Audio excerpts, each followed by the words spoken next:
The world was on fire. No one could save me but you. Hi everybody, welcome to a first attempt at a campaign diary, I suppose. So this one is a campaign recap. We are currently 10 episodes in to the New Haven setting that is on the channel. And at this point, I thought I'd expand, give me something new to do, and attempt to maybe do a follow-up campaign diary afterwards, because I'm bereft of and in constant search of content. This right here is the world I made called Primora. It's gone through, like any setting that you make, it's gone through several variations. In all honesty, I started too big.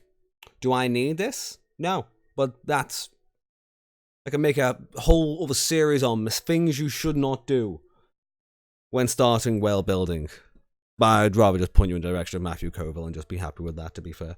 New Haven was built as a one-off setting, almost. The idea would be that it would be disconnected from almost everywhere else, so it would be its own setting, and it wouldn't require me to do overall politics, as previously we had been doing small games in almost every corner of my main setting. So, New Haven is a small volcanic island out off the northern coast of Kargosh, which is a somewhat unknown area. The coastlines are somewhat known, but not much else. The main setting of my world is Datora, and that's basically been broken up into the Delaran Empire in the north, which is almost your classic big bad, mostly evil, and then the Freelands, which are a united group of smaller kingdoms, including the elves of Green Cove, the halflings of Ailside, the dwarves, the guildlands, the sunken lords of the Maya, which are like your lizard folk and your shamans and your whatnots. They rose in revolt and they took back up most of Datora, which is the status quo at the moment. There's a peace between the Empire and the Libertaria, but it's pretty tenuous and won't last much longer. The Reaching Isle itself is a small volcanic island made of literally 4 volcanoes, and in the last 50 or 60 years, the people of Libertaria have begun to try and settle the island. And that is the main setting of New Haven. Upon the island, they are greeted with several different orcish tribes, wildlife of the Beastwood, and a city called Kotar, which they first believe was the first city of a continent or a civilization called Tamia. However, it's not. It turned out to be a bunch of people who've been exiled from Tamia, it's basically a free city-state of pirates, traders, and other lowlifes. Other lowlifes? It's not always lowlifes. That's such a bleak outlook on things, Dan. As alluded to earlier on, the point of the setting was it was disconnected from everywhere else, mainly because on the channel I was trying to get more people interested in playing D&D. I needed more players. If I wanted to keep running D&D, I needed more players. So this was a setting where we would have different players each week, letting people get to know the game. That lasted a little while, however, I think, as most GMs might find, that small stories tend to turn into big ones pretty soon after they touch or interact with the players in any shape, way, or form. So, we are about 10 episodes in here, and I don't want to bore you with every single game, as they are all on the channel. However, halfway through, I should say, as they were exploring the island and doing odd jobs for the guardsmen, keeping the town safe, dealing with some smaller goblin problems, some wildlife problems like a missing owlbear and some poachers, they eventually find a farm called the Saltpot Estate that has been attacked by gnolls. The noble, the lord, Mr. Saltpot himself, has been displaced from his home and he is wanting someone to go get it back. The players make a small group, I believe 3 of them. Trundle, Desire, and a man named and a tabaxi called Callus. They also persuaded a guard called Bob to come with them. Oh, Bob. They make their way to the estate. They find that, indeed, it has been taken over by kobolds. However, fighting their way through it, they do find that the leader of the kobolds seems to be a little bit strange. He seems to be trying to get into the safe at the bottom of the estate. There's one of my favourite moments where the Trundle, the small rock gnome, walks into the room with the main kobold. They both lock eyes with each other. There's a silence. And Trundle just slowly backs out the room. Meanwhile, a kobold is in the corner, working on the safe. The players spent another few minutes discussing whether they should deal with this. And in that time, that kobold finished what he was doing. So the safe opened, it was trapped, and oh no, a fire elemental of some variety has popped out. Very bad. The safe is also full of magic items. The gnoll, who now they see has a slashed neck so he can't speak. And he seems to be going for something in there. He finds this purple crystal amidst the fight with the fire elemental. Just before he gets to use it, however, Trundle, you might sense a theme here, steals the crystal and runs. The kobold dies to the fire elemental. Turns into an elf. Looks like he was under the spell of some sort of polymorph. And dies in a fire and becomes another fire elemental, being set on fire himself. The party ran away. Flee. Run away. Leaving the fire elemental to just devour a bunch of magic items, making itself really, really, really big. So, a few hours later, the party has gathered as many people as they can to the outskirts of the farm, and I believe it was 50-foot fire elemental popped up. There was a good oh no moment, and then the party it was. I may have shown my noobiness, if you will, with the encounter, as I thought they might be able to handle it. It was about 3 rounds before they sounded the retreat. So they're running away. Meanwhile, one of the players, when they went back to town to try and grab people, they went past where Saltpot was staying. A few characters who were still in town. That house suddenly went on fire.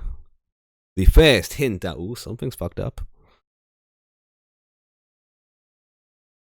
The players go. They lose this fire elemental. No one outright dies, and they have to use the town mage Noble, who arrives on his flying carpet, playing the Deus Ex Machina role, and stalls. He is able to hold the elemental outside the gates, or outside on the road for a while. A few days I give them while they try and figure out a way to sort this out. Going back to town, they discover that that house is on fire and someone's dead. They don't know who it is yet. And if I'm honest, I think no one actually went and really investigated or found out otherwise. And I'm not going to give them information they don't ask for. I will on some occasions. Depends on how dense it's going. So, with the fire elemental stuck outside, the mage is out there with him. The party go back to town to try and find a way to stop this. They figure out that there are certain crystals and shrines on the island, and one of them seems to be being fucked with, if you will. Ducked with, if you will. The party find that there's a shrine underneath the town. Some of them go down a well. Others buy some items from the magic shop to get them down. The magic shop is currently being ran in the mage's absence. Noble Kingsworth is the mage's name, I might add. Is being looked after by a sentient book. It's my Argos analog, the laminated Book of Dreams. They overpay with some items, and the book gets a little bit greedy.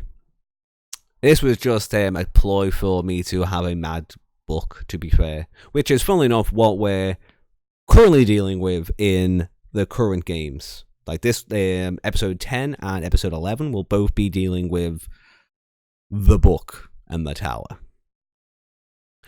Either way, some players go downstairs, go down the well. Some players go down the well. They find a cave with kobolds inside, and it is currently being attacked by men in red robes.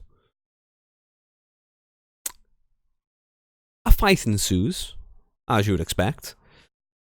These red-robed figures, humanoids if you will, they just don't seem to be variations of races, just townsfolk and whatnot who have apparently got some purpose. Upon being knocked unconscious, they immediately ignite in flames. Bad times. They're wearing a particular set of jewelry that, when they go unconscious and so they can't continue to give information, they just burn. The party win and are able to find that there is indeed a shrine, and something is going wrong with it. The party put together that this is probably some sort of cult activity. The cult seems to be doing some sort of ritual with the crystal inside the chamber. The party correctly thinks this might be helping the giant fire elemental draw some power. The party bust in. They fight a malformed salamander, which is basically a cult member going through a transformation. They win. They save the crystal. The druid touches the crystal and gets a vision of these cult members infiltrating the druids up north, guardians of one of the volcanoes and its guardian. He gets hints that it's happening in other places as well. Oh shit. Next game. See why it is really a recap and not so much a campaign diary. Look forward to the campaign diary next week when I only have to talk about one freaking episode. In the aftermath of the shrine, the elemental shrinks to about 45 feet. It's a little bit smaller. The players, still looking for a way to sort this out, go to the church. One of the church members points that there is another shrine said to be in the Beastwood. Oh, well, shit. Let's go there. The party rush off. They find the shrine in the middle of the webweed, which is like a spidery part of the woods. They go inside the cave. They fight their way through the inhabitants, which are just beasts. They get to the actual shrine. Crystals. Some broken. Well, there are actually 3 crystals. 1 broken. Or 1 has an effect on it. They can find out that there seems to be 3 shrines. The details around the room tell of the original races of the island, the Kuatoa, worshipping fire elementals, which birthed this island. But in the end, they had to seal the elemental plane of fire with these crystals. At this point, the party splits. 2 have paid attention. 2, not so much.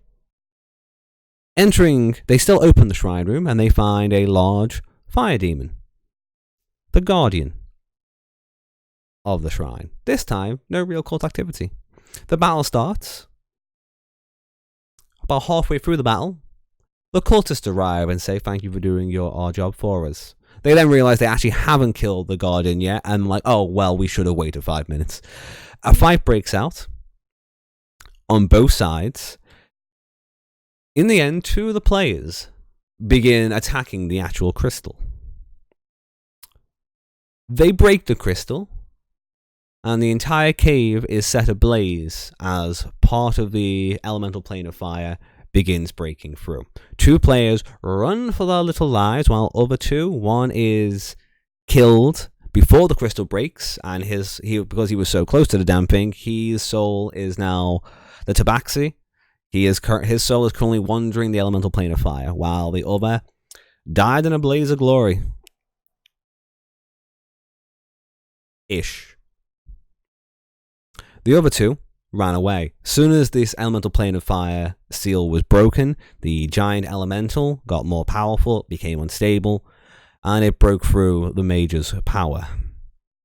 We then had the Battle of the Western Gate, where the elemental made its way towards the Western Gate, and we had almost all players gather round on the Western Gate and fight off the giant fire elemental.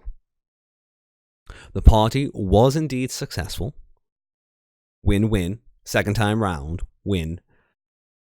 However, although the town is still safe, fire magic is acting very strange, and it's looking a little bit rough for the island. Put it that way. So, in the aftermath, we took a small break from New Haven, and we've recently started back up. I changed to a West Marches style, which didn't last very long, as it took the players 3 weeks to try and find an adventure. The one they settled on immediately was the bookstore, or the magic store, which has now more or less locked Noble out, has grown about 30 feet, and seems to be acting weird. Last week episode I did not upload. I probably should upload that one. The players arrive at the magic store, and they begin to interact with the book, who is now known as Balgus. He is old, a little bit displaced, and he has currently found his senses and is apparently going to run the shop himself. He has now got Modron servants, which the shop did not have beforehand. Most of the players want to try and talk to the book and try and find out what's going on. One player, not particularly interested in that, and begins to be aggressive in the shop. He ends up jumping through a mirror, which the Modron use for transport, and he gets his friend almost killed. This continues to happen until that particular character is kicked out of the actual store and the game ends, which is where we then picked up in the most recently uploaded episode 10, The Book in the Tower. In the aftermath of the first walking into the freaking door of the place, the players use their smarts. They begin talking to the book, working for the book almost, and they're all able to get a little bit more information. Turns out the book is old. Maybe thousands of years old. And he wants a new body. Apparently he's already got a body. And the players are unsure how to feel about this. Is he dangerous? Or is he just, he just wants to be free? We can all get behind being free. We love freedom. So, Old Han, the druid. He's the longest reigning character, or longest living character on the setting. He waits. Yeah, he finds out when the book is silent, where he's not responding, which turns out to be when he's getting a new delivery. So as soon as the book goes silent while this delivery is happening, the players use a combination of spells to open the locked workshop door and enter the workshop and enter the innards of the tower, which is cosmic space. It's basically an unfinished level of a video game where the walls don't exist. They are faced with several hobgoblinish humanoids, which are more or less hobgoblins that have been trapped in like either the Shadowfell or a dark realm for a good while. The book has basically been opening up portals for magic items. Occasionally he's found some people who needed a bit of help. The hobgoblins, which they know about so far, were apparently trapped in a dark realm, and he found them, and they just decided to work there because, loyal. During the fight, Old Han summons a shark because, fuck yes. and the shark swims around eating people. It is a fun battle. I'm quite happy with it, and the party is able to continue on.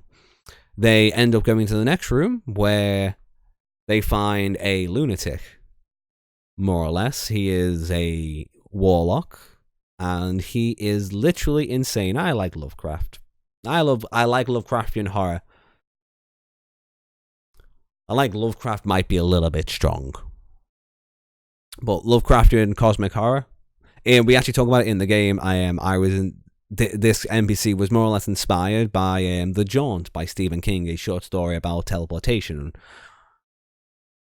I would recommend it either way.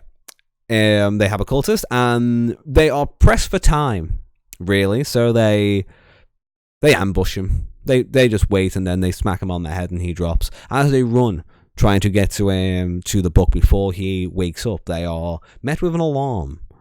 As the book Balgus has awoken, but he's got a problem. He doesn't say anything about them being out, closer to him and in his actual shop. He just asks for their help as he's found something that he can't quite deal with. Players kind of shocked and taken out of their comfort zone with this, as this is not what they were expecting, I don't believe. Rush into the next room where the book unleashes some gates where he seems to have somehow found a chimera. The players all say, "Oh shit," then we end our game. I am missing out a crap ton of details here, in all honesty, but that is a surefire way. That is a roundabout way of getting somewhat up to speed. Next week we'll be finishing off the adventure, I believe, at least in the bookshop, and that'll come to a conclusion. The players will either try and dispel the book, or it's going to be a fight. If they survive the Chimera fight. The current party is like 4 healers. If you're interested in watching the actual games themselves, they are found on my Mixer channel. Mixer.com/Dantaku, as I recently went through a name change. Haven't carried it over here though, have you? Nope, because that sounds like effort. Hope you all enjoy yourselves. If you enjoy this, comment, like, do the things that people do on the YouTube. I don't really care that much. I found content. Enjoy.